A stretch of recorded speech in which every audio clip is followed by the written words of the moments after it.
Developer diary number 4. Filming this at night. It's almost midnight. This is the earliest I was able to get to it. Actually wasn't able to do any computer related work on the game today, but I did spend a lot of time thinking of the concepts. And again, maybe at this stage is almost too early to talk about them, but on the other hand, what else would we talk about?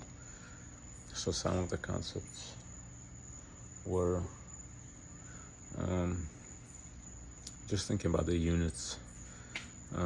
Something like an elephant unit that has always enticed me. Just now I thought that maybe it could even be something like a mammoth by itself, or an elephant of some kind that somebody's riding with a spear. Seems like a nice massive unit that would be very cool to see in armor, and just a very positive type of animal. Sort of would belong to a biome of its own. But I guess that's semantics. Although again, what is a game but a collection of semantics? I was also thinking about the jungian prototypes and how maybe each city would have some kind of outlet for each of the prototypes. Like there's definitely king prototypes, so each city might have its ruler. There's warrior prototype, right? So what kind of an army is a city hosting, what kind of structure it has in that way. So that's more of the basic ones. Obviously the magician, right? The lover, the bard. But what about, if we expand to the 12 archetypes, what about the orphan archetype? What does it mean within a game? Is there a place for an orphan, an orphanage? Something like street urchins, what would be their part? Would they be defending a city when it gets attacked by knowing all of the ins and outs in the streets, and would they be like the people's militia of sorts? How does the psychological archetype translate to the characters in the game and their abilities?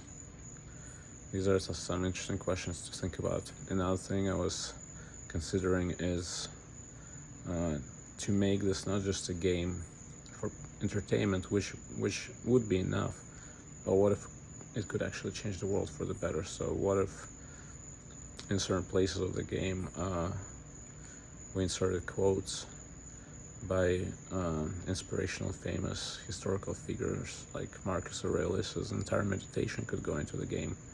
Just find a place for every quote from the book somewhere, and then before the player knows it, they've ingested the entire meditations book by Marcus Aurelius into their subconscious by simply playing through the scenarios of the game.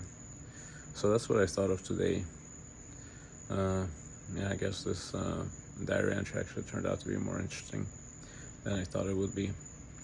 Pretty good, I suppose, for a day where no development work has been done, purely for reasons of having a full-time job and having other stuff to do in the evening. And as much as I'm thinking about the game, I want to get to programming it. Sometimes other stuff gets in the way, but no matter, it's still at the top of my mind, and I still feel like progress is being made. Some days would be just like this, and that's okay too. It's all good. See you later.